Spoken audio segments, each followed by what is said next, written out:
যদি 0 degree less than theta less than 90 degree হয় তবে sine 1/sin square theta plus cos square theta minus sec theta into √1 - sin square theta এর সাংখ্যমান নির্ণয় করো।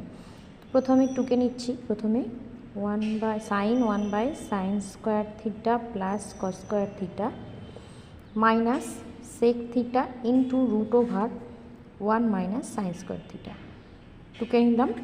এবার দেখো ত্রিকোণমিতির খুব পরিচিত একটা সূত্র, sine square theta plus cos square theta 1 হয়, তাহলে লিখছি 1/1 মাইনাস সেক থিটাকে লিখছি 1/cos theta into √1 - sin square theta মানে কস স্কোয়ার থিটা হয়, কস ভেতরের অংশটা কস স্কোয়ার থিটা, তার বর্গমূল করলে কস থিটা পাবো। কস থিটা কেটে গেল, তাহলে আমরা পাচ্ছি সাইন 1 - 1 মানে সাইন 0 ডিগ্রি। সাইন 0 ডিগ্রির মান আমরা জানি